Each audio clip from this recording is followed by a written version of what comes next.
اما بعد فقد قال اللہ تبارک و تعالی فی کلامہ المجید ان اشکر لی ولوالدیک وقال فی مقام آخر واخفض لهما جناح الذل من الرحمة وقل رب ارحمهما كما ربياني صغيرا صدق الله مولانا العظيم وصدق رسوله النبي الكريم درود پاک بآواز بلند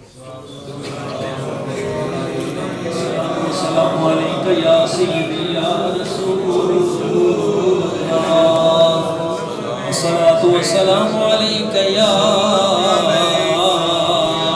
سيدي يا حبيب الله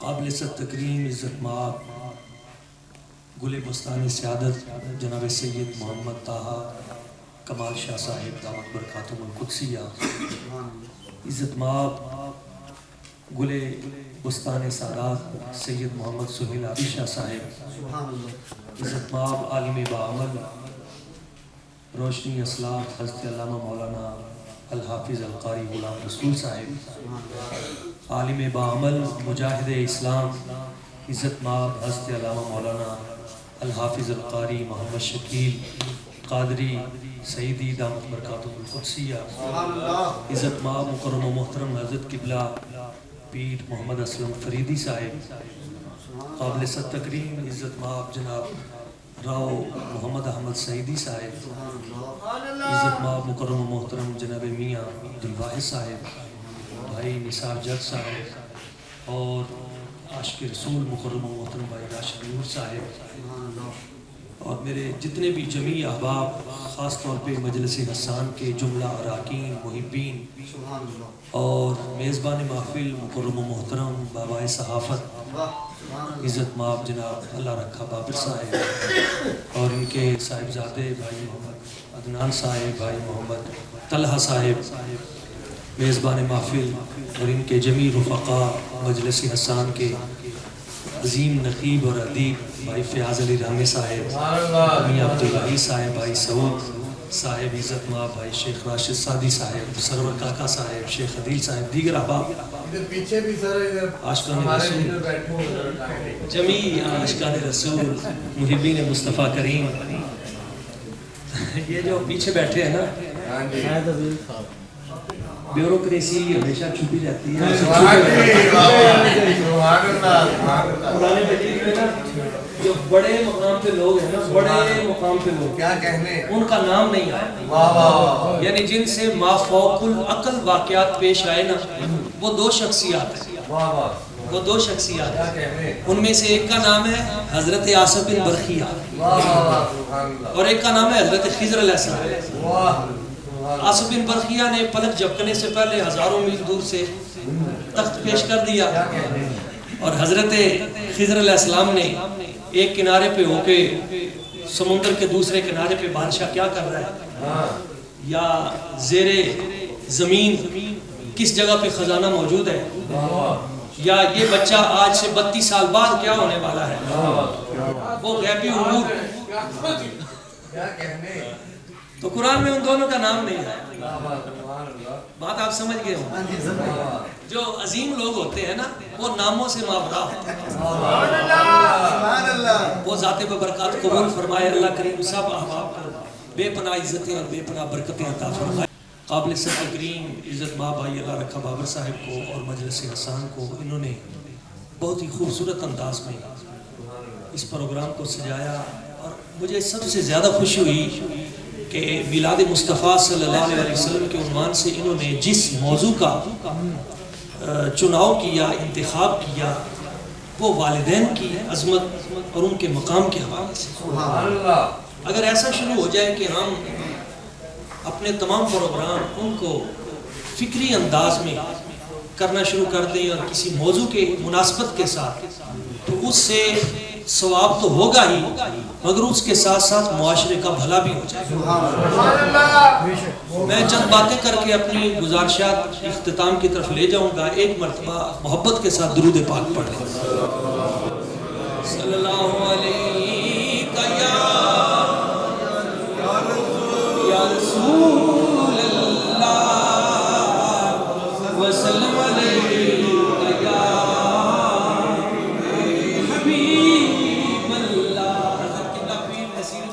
صاحب آپ کے کلام کے چند اشعار ہیں.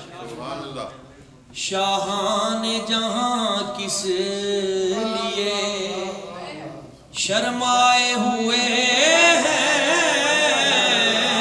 شاہان جہاں کس لیے شرمائے ہوئے ہیں،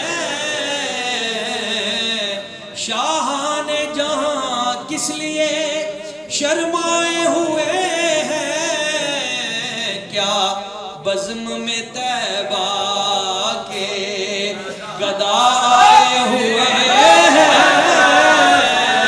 کیا بزم میں طیبہ کے گدا آئے ہوئے ہیں، کیا بزم میں طیبہ کے. اور اس وقت نہ چھیڑے کشش لذت دنیا، اس وقت نہ چھیڑے کشش لذت دنیا، کیوں اس وقت میرے دل کو وہ یاد آئے ہوئے ہیں، اس وقت میرے دل کو وہ یاد آئے ہوئے ہیں، خورشید جہاں تاب ہو. بڑا خوبصورت شعر. خورشید جہاں تاب ہو یا ماہ شب افروز، خورشید جہاں تاب ہو یا ماہ شب افروز، دونوں تیرے چہرے سے ضیاء پائے ہوئے ہیں، دونوں تیرے چہرے آقا، دونوں تیرے چہرے سے ضیاء پائے ہوئے ہیں. اور میں کہتا ہوں 100 دیوان ایک طرف اور یہ ایک شعر ایک طرف. ایثار و مساوات و مواخات و تواضع، چار چیزیں شاہ جی. ایثار و مساوات و مواخات و تواضع، یہ پھول سبھی آپ کے مہکائے ہوئے ہیں، آقا یہ پھول سبھی آپ کے مہکائے ہوئے ہیں. اور یہ مجلس حسان کے جمی اراکین کے جو 63 راتوں سے مسلسل گنبد خضرا کا اپنی آنکھوں سے طواف کر رہے ہیں، بن جائے گی محشر میں نصیر اب تیری بگڑی، انشاءاللہ بن جائے گی محشر میں نصیر اب تیری بگڑی، کیوں سرکار شفاعت کے لیے آئے ہوئے ہیں، سرکار شفاعت کے لیے آئے ہوئے ہیں، سرکار شفاعت کے لیے آئے ہوئے ہیں، کیا بزم میں طیبہ کے گدا آئے ہوئے ہیں. اور قبلہ شاہ جی میں نے پہلے شعر کو نا تھوڑا سا بدل دیا تھا، 12 ربیع الاول والے تھے.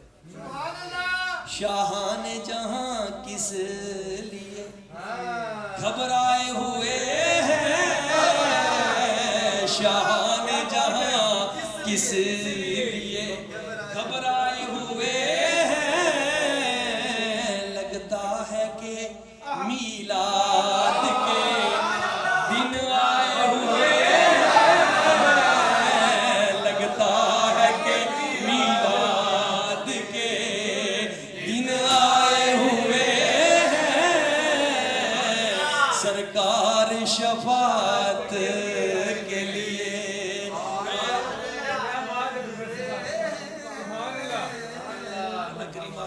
محبتوں کو سلامت رکھے۔ معزز احباب عاشقان رسول، اللہ کریم نے قرآن مجید میں کچھ چیزوں کو جوڑ کر بیان کیا۔ سبحان اللہ۔ حضرت عبداللہ بن عباس رضی اللہ تعالیٰ عنہ میرے نبی پاک صلی اللہ علیہ وسلم حضور کے چاچا کے بیٹے ہیں، سگے چاچا حضرت عباس رضی اللہ تعالیٰ عنہ حضور کے فرسٹ کزن ہیں۔ آپ بیان فرماتے ہیں قرآن مجید میں اللہ نے 3 چیزوں کو جوڑ کر بیان کیا ان کی اہمیت کی وجہ سے۔ پہلی چیز جس کو جوڑ کر بیان کیا وَأَقِيمُوا الصَّلَاةَ وَآتُوا الزَّكَاةَ، نماز قائم کرو اور زکوٰۃ دو۔ نماز اور زکوٰۃ کو جوڑ کر اس لیے بیان کیا کہ ان دونوں چیزوں کی اہمیت بہت بڑی ہے، ان کی اہمیت کی وجہ سے اس کو جوڑا بنا کر پیش کیا۔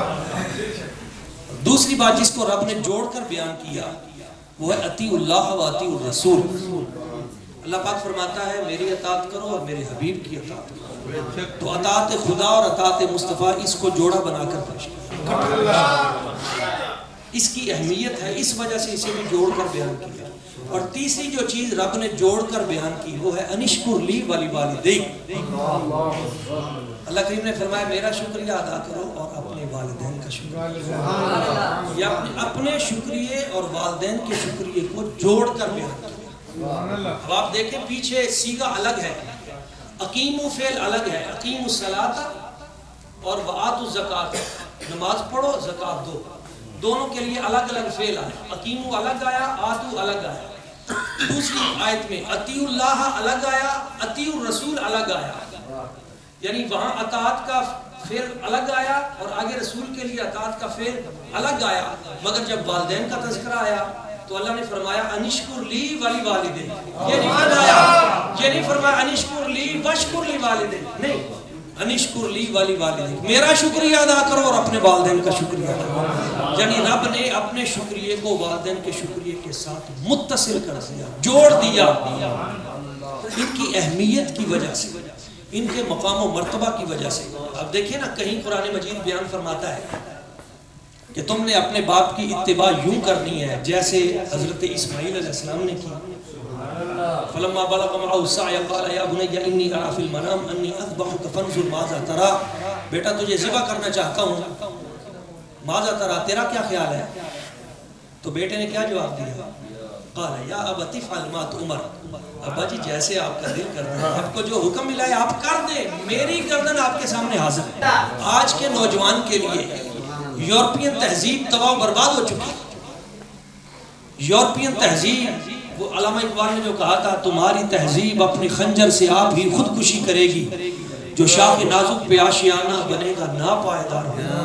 ہمارا نوجوان تو دیکھتا ہے نا یورپ میں بڑی موج ہے بھائی، فرانس میں بڑی موج ہے بھائی، امریکہ میں ادھر دیکھتا ہے، مگر کبھی جو لوگ وہاں جا کے سیٹل ہو چکے ہیں اور 20-40 سال گزار چکے ہیں، کبھی ان سے پوچھنا، مجھے ان لوگوں کے فون آتے ہیں ڈاکٹر صاحب اپنی کتابوں کا انگلش میں ٹرانسلیٹ کریں، ہمارے بچے ہمارے ہاتھوں سے نکل گئے، وہ ادب آداب، وہ تہذیبی ورثہ جو یہاں ہمارے دیہاتوں میں اور ہمارے خاندانوں میں ہوا کرتا تھا ختم ہو گیا۔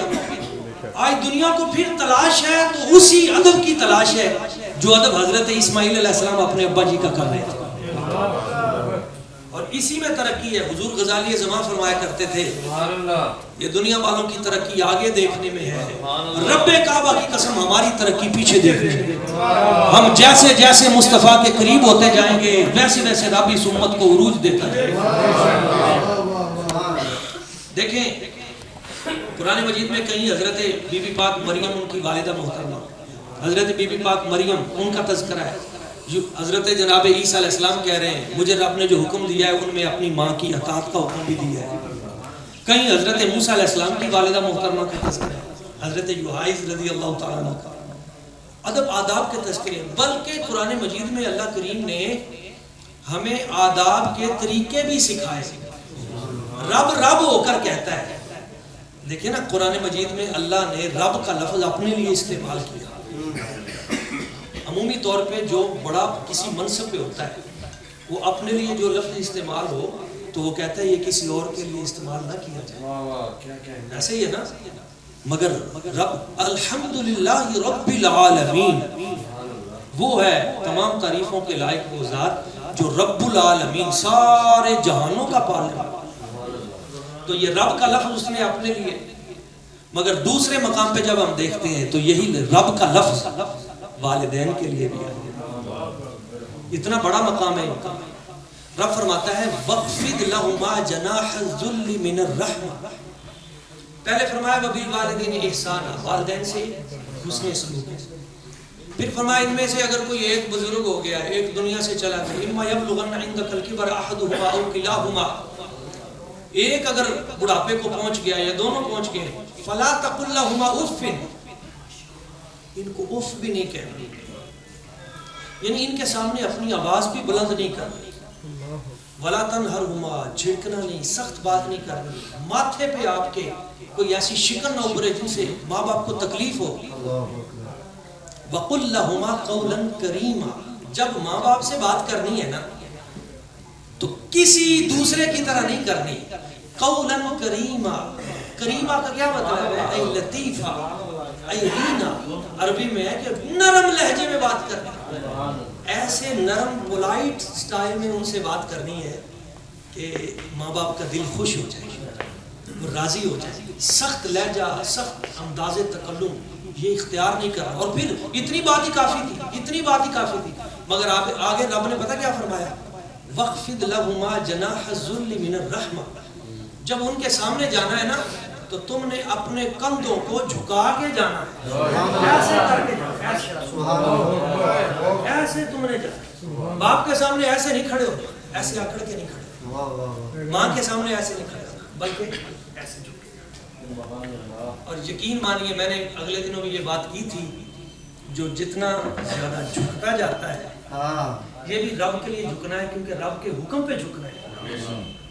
تو رب کے لیے جو جتنا زیادہ جھکتا جاتا ہے، من تواضع للہ رفعہ اللہ، جو جتنا زیادہ جھکتا جاتا ہے میرا رب اسے اتنی بلندی عطا کرتا ہے۔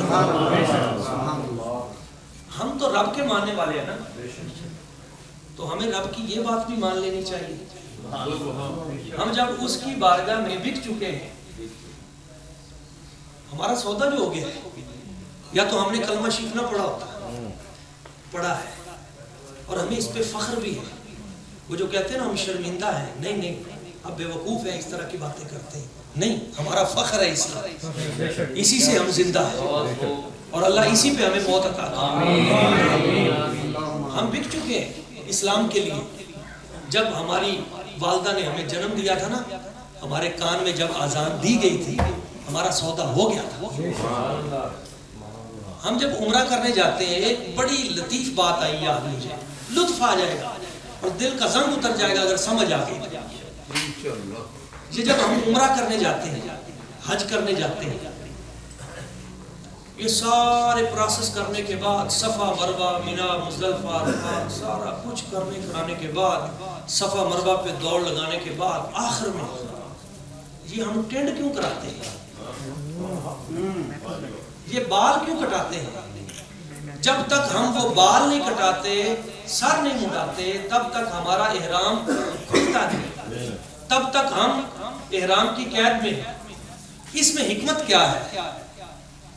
میں نے اس پہ بڑا سوچا، پھر مجھے کچھ عربی مصادر اصلیہ جو ہے وہاں سے یہ بات ملی، اور پھر ایمان تازہ ہوتا اور آپ کا بھی ہو جائے گا۔ عربوں میں نا ایک رواج ہوتا تھا، رواج یہ ہوتا تھا کہ وہاں پہ غلاموں کی بولی لگتی تھی، جہاں قبلہ شاہ جی ابھی بیان فرما رہے تھے، مائیں بھی بکتی تھی، غلاموں کی بولی لگتی تھی، خادمائیں بھی بکتی تھی، لونڈیاں، تو لوگ خریدنے کے لیے جاتے تھے، لوگ جاتے، جا کے ان کا سودا ہوتا، خریدتے، تو ایک شخص جاتا، مثال کے طور پہ بھائی شبیر صاحب جاتے ہیں، جا کے ان کو چاہیے وہاں سے ایک خادم چاہیے، ایک غلام چاہیے، یہ وہاں جا کے کہتے ہیں بھائی جان یہ غلام چاہیے مجھے، کتنے کا دو گے؟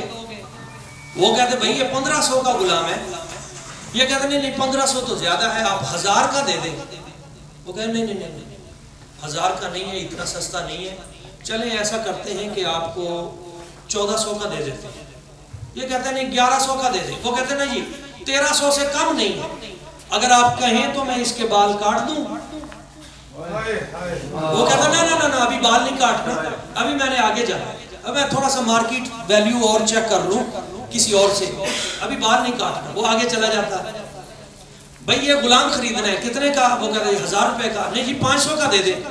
نہیں جی نہیں 900 کا آپ کو مل جائے گا. نہیں مجھے زیادہ سے زیادہ چلے 800 کا دے دیں. اگر آپ کہیں, وہ کہتے ہیں بھئی 900 سے کم نہیں ہے, آپ کہتے ہیں تو اس کے بال کاٹ دیتا ہوں. وہ کہتا ہے نہیں ابھی بال نہ کاٹے, میں تھوڑا سا اور مارکیٹ پھر لوں. وہ اور دیکھ کے آگے ایک جگہ پہ سودا ہوتا ہے, وہ کہتا ہے پھر یہ 1500 کا ہے. ٹھیک ہے بھئی 1200 کا دے دو. وہ کہتا ہے چلو ٹھیک ہے جی, آپ آئے ہیں چلیں 1200 کا دے دیں, اجازت دیں پھر میں بال کاٹ دوں. وہ کہتا ہے بال کاٹ دو. تو جو آقا ہوتا تھا وہ اس کے بال کاٹ کر غلام سے کہتا تھا اپنے ہاتھ پہ رکھ, اور اب یہ اپنے نئے مالک کو پیش کر دے. وہ اپنے بال کاٹ کر اپنے ہتھیلی پہ رکھ کر وہ غلام اپنے نئے مالک کو دیتا تھا.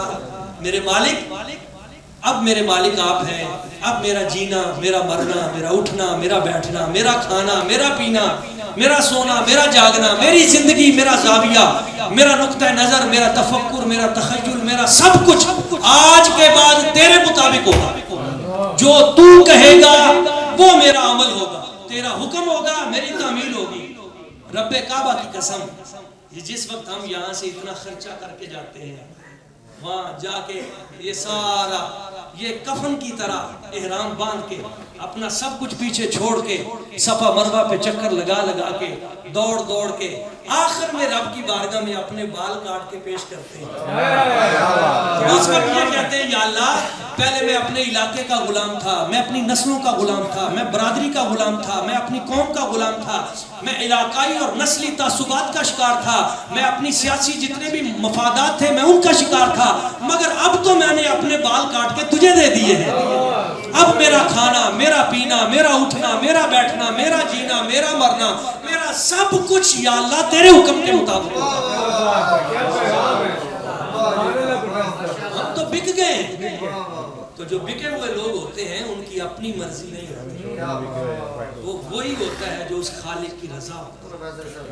تو یقین مانیے ہم جب عمرہ کر کے آتے ہیں تو اصل میں ہم وہ وعدہ کر کے آتے ہیں یا اللہ اب میں تیرا ہوں, اب جو تو چاہے گا اب میں ویسے ہی کروں گا. تو جب رب کے کہنے پہ ہم ہر چیز مانتے ہیں تو اس کو کیوں نہیں مانتے؟ رب فرماتا ہے ماں باپ کے سامنے ایسے جھک, ایسی عاجزی کے ساتھ پیش ہو, اور پھر اس عاجزی میں برکت ہے, بڑی برکت ہے. دیکھیں آپ نماز پڑھتے ہیں نا, آپ کو نماز کا ثواب ہے, آپ روزہ رکھتے ہیں آپ کو روزے کا ثواب ہے, حج کرتے ہیں حج کا ثواب ہے, ایک عمل کریں گے ایک ثواب ہے. لیکن حدیث صحیح میں ہے, میرے آقا کریم صلی اللہ علیہ وسلم حضور کی بارگاہ اقدس میں ایک صحابی رسول آئے اور انہوں نے عرض کی یا رسول اللہ, یا حبیب اللہ, آقا مجھے اجازت دیں, انی ارید الجہاد معک فی سبیل اللہ, میں آپ کے ساتھ جانا چاہتا ہوں, میدان جہاد میں اترنا چاہتا ہوں, دشمن سے ٹکرانا چاہتا ہوں, میری شہادت ہو جائے. آپ ہیں ماں باپ تیرے حضور بوڑھے ہیں موجود ہیں, فرمایا اچھا ارجع الی بیتک, اپنے گھر جا اور ان کے جا کے قدم پکڑ, جا ان کے جا کے قدم پکڑ لے. فانت معتمر وحاج ومجاہد فی سبیل اللہ, ماں باپ کی خدمت کر, ان کی خدمت کی وجہ سے تجھے میری اللہ تعالیٰ کی بارگاہ سے تیرا عمرہ بھی ہوگا, تیرا حج بھی ہوگا, تیرا جہاد بھی ہوگا, کام ایک کرے گا ثواب سارے ملے. یعنی آپ دیکھیں کہ جو بھی آپ عمل کرتے ہیں عمل ایک کریں گے ثواب ایک, نماز پڑھیں گے نماز کا ثواب ہے, مگر والدین کی خدمت وہ عمل ہے, عمل ایک کریں گے ثواب سارے, ہر طرح کا ثواب آپ کے لیے. اور اس سے بڑا ثواب کیا ہوگا؟ یہاں سے لوگ لاکھوں روپیہ خرچ کر کے وہاں جا کے حج بیت اللہ کے لیے, حجر اسود کے بوسے کے لیے ترستے ہیں. ابھی تو اللہ تعالیٰ دعا کرے آسانیاں پیدا ہو جائیں, کورونا کی وجہ سے بڑے مسائل ہیں, اللہ کریم آسانیاں پیدا کرے. وہاں جا کے یہ سب کچھ برکتیں پھر حاصل ہوتی ہیں, مگر میرے آقا کریم صلی اللہ علیہ وسلم حضور نے فرمایا یہاں بھی تم وہ برکت حاصل کر سکتے ہو. کیا کرو؟ اپنے ماں باپ کا چہرہ دیکھو. اذا نظر الوالد الی ولدہ فسرہ, محبت کے ساتھ اگر باپ اپنے بیٹے کا چہرہ دیکھ لے اور بیٹا اچھا کام کرے، باپ کا دل خوش کر دے، تو اس اچھے عمل کی وجہ سے کہ باپ کا دل خوش ہوا ہے، ہر نگاہ کے بدلے عمرے کا ثواب غلام آزاد کرنے کا۔ باپ جب بیٹے کی طرف دیکھے، اور اگر بیٹا باپ کا چہرہ دیکھ لے تو حضور فرماتے ہیں اِلَّا كَتَبَ اللَّهُ لَهُ بِكُلِّ نَظْرَةٍ حَجَّةً مَبْرُورًا، ہر نگاہ کے بدلے مقبول حج کا ثواب، گھر بیٹھے حج، اور وہ بھی مقبول حج۔ اچھا یہ تو ہے اس کے پازیٹیو پہلو جو میں بیان کر رہا ہوں کہ اگر آپ والدین کی خدمت کرتے ہیں، حضور فرماتے ہیں بِرُّ آبَاءَكُمْ تَبَرُّكُمْ أَبْنَاؤُكُمْ، تم اپنے ماں باپ کو عزت دو، تمہارے بچے تمہیں عزت دیں۔ یہ ایک اصول ہے، وہ جو as you sow so shall you reap ہم پڑھتے ہیں نا، وہ یہ ہے جس طرح تمہارا رویہ ہوگا اپنے ماں باپ کے ساتھ، بالکل سیم ویسے تمہاری اولاد کا تمہارے ساتھ ہوگا۔ آج پریشانی ہے، لوگ بڑے ڈسٹرب ہیں، اعلیٰ ڈگریاں موجود ہیں، اخلاقی اقدار ختم، معاشرے سے تباہ و برباد ہو رہی ہے۔ اس کے لیے ضرورت ہے اپنے بچے کو ساتھ لے کر کبھی اس بچے کے دادا جی کے جا کے ہاتھ تو چوم۔ جب بچہ دیکھے گا میرا باپ اپنے باپ کے ہاتھ چومتا ہے، پاؤں چومتا ہے، کبھی اس کے سر میں تیل لگاتا ہے، کبھی اس کے پاؤں دباتا ہے، تو بچے کو پتہ چلے گا یار باپ کا احترام اس طرح کرتے ہیں۔ اور اگر آپ نے اپنے بیٹے کو کبھی اپنے باپ سے ملایا ہی نہیں، پھر آپ توقع کریں کہ کل کو میرا بیٹا میری عزت کرے، احترام کرے، ہو ہی نہیں سکتا، قطعاً نہیں ہو سکتا۔ ابھی چند دن پہلے میری فیصل آباد کے ایک دیہات میں تقریر تھی، تو وہاں مجھے انہوں نے بتایا کہ ایک شخص چند دن قبل اس کو قتل کیا گیا، تو ایک نوجوان نے اپنے باپ کو قتل کیا۔ تو میں نے پوچھا نوجوان نے اپنے باپ کو کیوں قتل کیا؟ تو ایک پرانا بابا وہاں بیٹھا ہوا، اس نے کہا جی یہ تو باتیں کرتے ہیں کہ اس نے بات نہیں مانی، یہ وہ۔ میں آپ کو بتاتا ہوں، یہ جو بندہ قتل ہوا ہے نا، 20 سال پہلے اس نے اپنے باپ کو قتل کیا۔ یہ ہے وہ مکافات عمل، وہ حدیث پاک میرے سرکار نے فرمایا کل ذنوب یؤخر اللہ تعالی منها ما شاء الی یوم القیامہ الا حقوق الوالدین، ہر گناہ کی سزا اللہ تعالیٰ لیٹ کر دیتا ہے، ہر گناہ کی سزا اللہ تعالیٰ قیامت تک لیٹ کر دیتا ہے، قیامت تک، مگر والدین کا جو بے ادب اور گستاخ ہے اللہ قیامت کی مہلت نہیں دیتا، اسی دنیا میں اسے ذلیل و رسوا کرتا ہے، اسی دنیا میں اسے تباہ و برباد کر دیتا ہے۔ تو آج اس امر کی ضرورت ہے۔ میں نے ایک صبح نور پروگرام میں ایک مرتبہ کہا تھا، ہمارے اسی شہر میں، اسی ہارون آباد میں، یہیں فوجی چوک کے اوپر عید والے دن ایک بابا فوت ہوا تھا۔ عید والا دن پورا گزر گیا، 12 بجے رات اس کی چیخ نکلی، وہ فوت ہو گیا۔ تو پوچھا گیا کہ کیوں فوت ہوا ہے یہ بابا، یہ بزرگ کیوں دنیا سے گیا؟ تو پتہ چلا کہ اس کے 3 نوجوان بیٹے تھے، شادی شدہ، اسی ہارون آباد، اسی شہر میں۔ عید کا دن تھا اور وہ سارا دن اپنی بیوی سے کہتا رہا بیٹا آیا نہیں، پتر آیا نہیں، عید ملن نہیں آیا، انتظار کرتا رہا۔ وہ بیوی کہتی تھی تھوڑی دیر تک آ جائے گا، اتنی دیر میں آ جائے گا، لیکن جب رات 12 بجے نا تو اس وقت اس کی چیخ نکلی، یعنی کلیجہ پھٹ گیا انتظار کر کر۔ یقین مانیے یہ ہمارا مشترکہ المیہ ہے، اس میں بھی شریک ہوں اور ہمارے معاشرے کا ہر فرد شریک ہے، اور ہم میں سے جو سب سے زیادہ ذمہ دار ہیں وہ بھی جب توجہ کریں گے تو وہ بھی، ہم اپنے والدین کو ٹائم نہیں دیتے، اور جس طرح ٹائم دینا چاہیے ویسے نہیں دیتے، ان کے پاس بیٹھتے نہیں ہیں۔ ایسے کچھ لوگ ہیں وہ پیسے تو دے دیتے ہیں، عید کے اوپر سوٹ بھی لے کے دے دیں گے، ویسے بھی کچھ نہ کچھ خدمت کر دیں گے، مگر میں نے جو تجزیہ کیا ہے نفسیاتی طور پہ، ماں باپ کو پیسوں سے زیادہ آپ کی گفتگو کی ضرورت ہے۔ ان کے پاس بیٹھ کر ان سے گپ شپ کریں، ان سے حال چال پوچھیں، کوئی کام نہ بھی ہو پھر بھی حال چال پوچھیں، پھر گھر کے معاملات ڈسکس کریں۔ ایک بابا جی ہیں تو وہ بیچارے اتنے پریشان تھے، تو بیٹا تعاون بھی کرتا تھا، مگر وہ کہتے تھے کہ وہ بیٹیاں ہیں ان کا شادی وغیرہ کرنی ہے، تو بیٹا جو ہے وہ مشورہ ہی نہیں کرتا، تو میں کس سے مشورہ کروں؟ تو یعنی جو بھی گھریلو معاملات ہیں ان میں اپنے ماں باپ کے ساتھ مشاورت کریں۔ اور ایک پیغام دے کے میں اپنی گفتگو سمیٹتا ہوں، یہ جو انسلٹر ہوتا ہے نا، انسلٹر، گستاخ کی نجات نہیں ہے۔ لا يدخل الجنہ عاقل. حضور نے فرمایا 3 بندے جنت میں نہیں جائیں گے. ان میں پہلا بندہ لا يدخل الجنۃ عاقل, وہ شخص جو گستاخ ہے. اچھا وہ پہلے جو میں نے حدیث پاک پیش کی تھی اس میں تھی کہ گستاخ مطلب والدین, مگر یہاں مطلق گستاخ ہے کہ جو کسی بزرگ بابے کا گستاخ ہے. حضور فرماتے ہیں اگر کسی بزرگ بابے کو دیکھ کر اس کی عزت کی تو ایسے ہے جیسے رب کی عزت کی. سبحان اللہ. کسی بڑی ہستی کا گستاخ ہے, گستاخوں میں جو نبی پاک صلی اللہ علیہ وسلم کا بے ادب ہے وہ تو رب کسی صورت معاف نہیں کرتا, اس کو اس دنیا میں نمونہ عبرت بنا دیتا ہے. گستاخ کو معافی نہیں ہے, با ادب جو ہے اس کو ہی خیر ملتی ہے. دوسرا حضور فرماتے ہیں لا يدخل الجنۃ منان, احسان جتلانے والا وہ جنت میں نہیں جائے گا.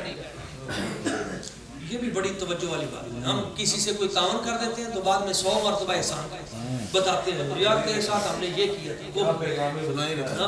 احسان جتانے والا وہ جنت میں نہیں جائے گا. اور تیسرا لا يدخل الجنۃ مدمن الخمر, حضور فرماتے ہیں شراب پینے والا عادی شرابی وہ جنت میں نہیں جائے گا. یہ 3 لوگ جنت میں نہیں جائیں گے. کون جائے گا؟ تو حضور فرماتے ہیں جنت میں وہ جائے گا الا من اتى اللہ بقلب سلیم, جو رب کی بارگاہ میں صاف ستھرا دل لے کے آئے. تو دل ستھرے کریں, دل صاف ستھرا کریں. میں نے حضرت ابراہیم علیہ السلام کی بات کی نا, نبی پاک صلی اللہ علیہ وسلم کے والد گرامی حضرت عبداللہ پاک, یوسف عرب, یوسف عرب حضرت سیدنا عبداللہ رضی اللہ تعالی, وہ حسن و جمال کے شہنشاہ حضرت عبداللہ رضی اللہ تعالیٰ عنہ. وہ واقعہ آپ نے سنا ہوگا مگر یہ لطف جو ہے نا میں بحال کرنا چاہتا ہوں. آپ گزر رہے ہیں, 100 عورتیں تھیں جو اس غم میں مر گئیں کہ کاش ہمارا نکاح حضرت عبداللہ پاک سے. 100. تو ملک شام سے ایک بیوی آئی تھی اور بڑی عالمہ تھی, بڑی قابل عالمہ تھی, بڑی بڑی پرانی کتابیں اس نے یاد کی ہوئی تھی. تو وہ آئی اور اس نے آ کے ایک دن حضرت جناب عبداللہ رضی اللہ تعالیٰ گزر رہے تھے. تو گزرتے ہوئے کہا کہ حضور مجھے خبر ملی ہے کہ 100 اونٹ آپ کے والد گرامی نے آپ کے فدیے کے طور پہ قربان کیے. تو میری خواہش ہے کہ وہ 100 اونٹ میں اپنی طرف سے آپ کی نظر کروں. آپ نے فرمایا مجھے تو 100 اونٹ کیوں دینا چاہتی ہے؟ اس نے کہا حضور میری خواہش یہ ہے کہ آپ مجھے نکاح میں لیں. آپ مجھے یہاں کچھ ہمارے خطبہ اور بات کر دیتے نہیں, اس نے نکاح کی دعوت, قابل عورت تھی, نیک عورت تھی, صالح عورت تھی. اس نے کہا حضور میں نکاح کی آپ کو پیشکش کرتی ہوں اور 100 اونٹ دیتی ہوں مگر ابھی نکاح کرے میرے سے. تو آپ نے آگے سے نا جو جواب دیا آج کے نوجوان کے لیے, آپ نے شعر پڑھا اما الحرام فالممات دونا یحمل کریم عرضہ و دینہ. آپ نے فرمایا اس بی بی کے شعر بھی میرے پاس موجود ہے, اس کے 50 شعر اس نے قصیدہ لکھا وہ بھی میرے پاس موجود ہے. آپ نے کہا کہ تو نے مجھے کہا ہے کہ میں تیرے ساتھ نکاح کروں اور گھر نہ بتاؤں ادھر ہی, اور 100 اونٹ جو ہے وہ بھی تو مجھے دے دے گی. اما الحرام فالممات دونا, اس حرام کام سے تو میرے لیے مرنا بہتر ہے. اس حرام کام سے تو میرے لیے. اچھا میں بڑا حیران ہوا کہ یہ بات تو نکاح کی ہے, تو پھر نکاح کو آپ کیوں اتنی سختی سے کہہ رہے ہیں کہ اس حرام سے تو یہ ہے وہ پیغام. فرمایا میرا والد موجود ہے میرے سر پہ اور میں اپنے والد گرامی کے مشورے کے بغیر خود اپنی مرضی کروں.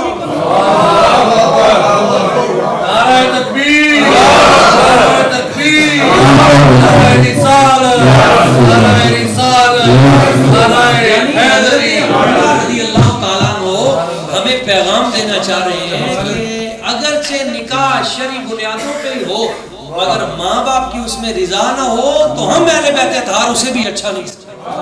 قسم کے مفتی بھی دنیا میں تشریف لا چکے ہیں جو لوگوں کو اجازت دے رہے ہیں دھڑا دھڑ بھی کوئی بات نہیں, ماں باپ کا کوئی حق نہیں ہے, ان کی کوئی نا نا نا نا.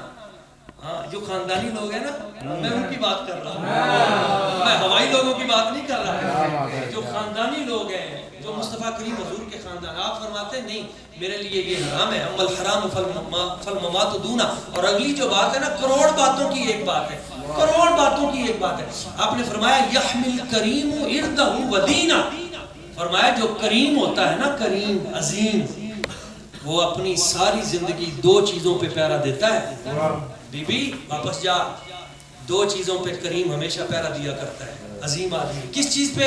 عرضہ و دینا، اپنی عزت پہ ساری زندگی کمپرومائز نہیں کرتا اور اپنے دین پہ ساری زندگی کمپرومائز نہیں کرتا، میرا دین ہے میں اس دین پہ نہیں، نہ کوئی ایسی بات نہیں، ہم اپنے دین پہ کوئی کمپرومائز نہیں کریں گے کسی قسم کا، ہم اپنے دین پہ سودے بازی نہیں کریں گے اور ہم اپنی عزت پہ کمپرومائز نہیں کریں گے، نہیں کیا۔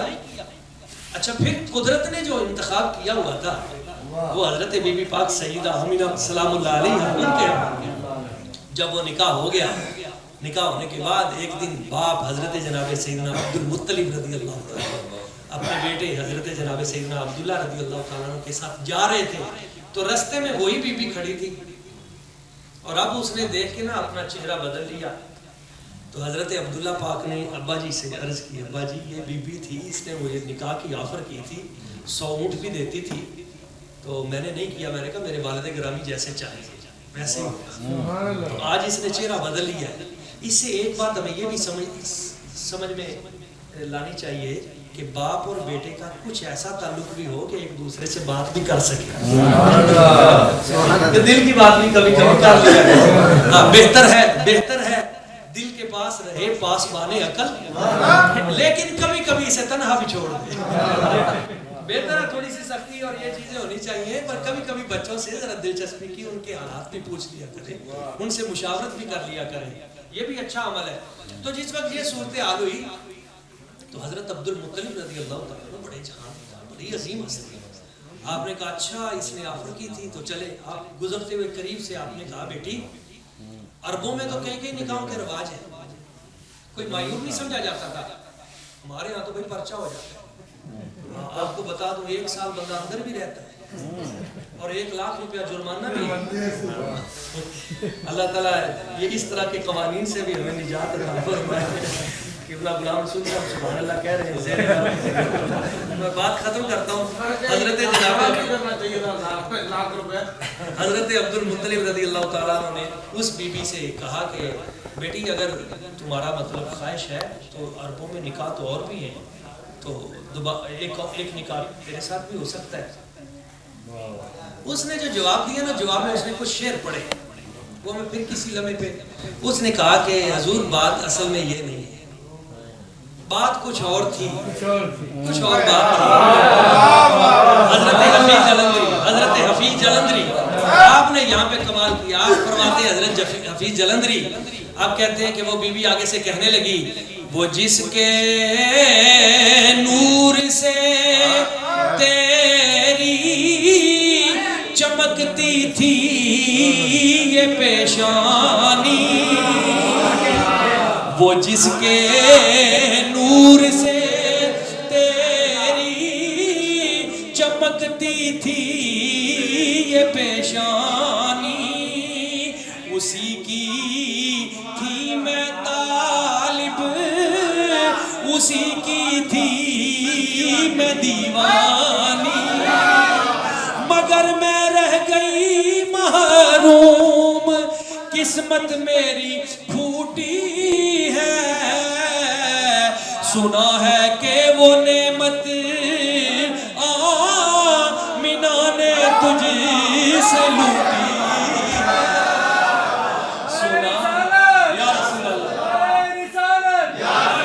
مگر میں رہ گئی محروم، قسمت میری پھوٹی ہے، سنا ہے کہ وہ نعمت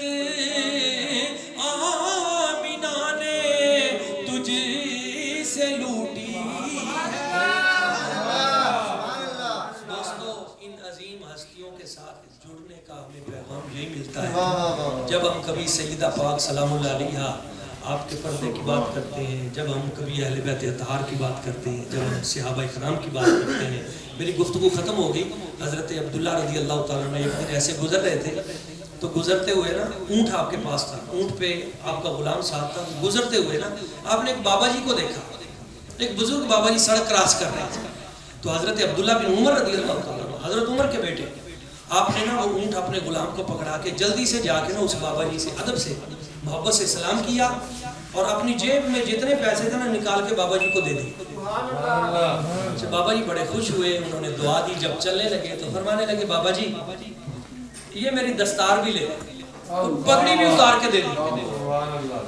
جب پگڑی لے کے پیسے لے کے وہ بابا جی چلنے لگے تو اپنے غلام سے کہا ادھر آؤ، یہ اونٹ بھی ان کو دے دیا، اونٹ بھی ان کو دے دیا۔ وہ اونٹ لے کر اونٹ پہ بیٹھ کر بابا جی پگڑی لے کر دستار اور پیسے لے کے چل پڑے۔ تو وہ غلام کہنے لگا حضور، حضرت عبداللہ بن عمر سے، حضور پیسے ہی کافی تھے، بابا جی کو پیسے ہی بڑے دے دیے تھے آپ نے، تو پگڑی کیوں دی؟ چلو پگڑی بھی دے دی تھی تو اب اونٹ بھی دے دیا، تو یہ کیا کیا؟ تو حضرت عبداللہ بن عمر رضی اللہ عنہ آپ نے فرمایا اصل میں نا یہ بابا میرے ابا جی حضرت عمر بن خطاب ان کا دوست تھا، ان کا ہمارے گھر آنا جانا تھا، میرے ابا جی کا ان کے ساتھ تھا، ان کا ہمارے گھر تھا۔ میں نے نا یہ کام سارا اس لیے کیا ہے، میرے ابا جی تو دنیا سے تشریف لے گئے، اب یہ بابا ہے، یہ میرے ابے کا یار ہے، دوست۔ میں نے یہ سارا کچھ کیا اس لیے کہ میرے ابا جی قبر میں جب انہیں پتہ چلے گا نا میں نے ان کے یار کا حیا کیا ہے، میرے ابا جی بڑے خوش ہوں گے، بڑے خوش ہوں گے کہ میرے دوست کا اس نے حیا کیا ہے۔ حدیث پاک میں ہے تُعْرَضُ أَعْمَالُكُمْ عَلَىٰ أَبَوَيْكُمْ فِي قُبُورِهِمْ، تمہارے اعمال تمہارے ماں باپ کو قبروں میں پیش کیے جاتے ہیں کہ تمہارے بیٹے پیچھے یہ کام کر رہے ہیں۔ تو جو کام آپ ان کے دنیا سے جانے کے بعد کریں گے کبھی تعلق ختم نہیں ہوتا۔ کبھی مت سمجھے کہ ماں باپ کے ساتھ ہمارا تعلق ختم ہو گیا مرنے کے بعد، نہ، ان کا تعلق اسی طرح جاری ہے۔ وہ آپ کے تمام تحائف بھی قبول کرتے ہیں، آپ کو دیکھتے بھی ہیں، اور جو چیزیں ان تک پہنچتی ہیں اس پہ وہ رسپانس بھی کرتے ہیں۔ ضرورت اس امر کی ہے کہ ہم یہاں بھی ان کی خدمت کریں، جب وہ دنیا سے چلے جائیں تو پھر بھی ہم ان کی خدمت میں کچھ نہ کچھ پیش کرتے رہیں۔ اللہ کریم کی بارگاہ قدس میں دعا ہے وہ ذات لم یزل آج کی عظیم الشان روحانی خوبصورت محفل اسے اپنی بارگاہ قدس میں قبول فرمائے۔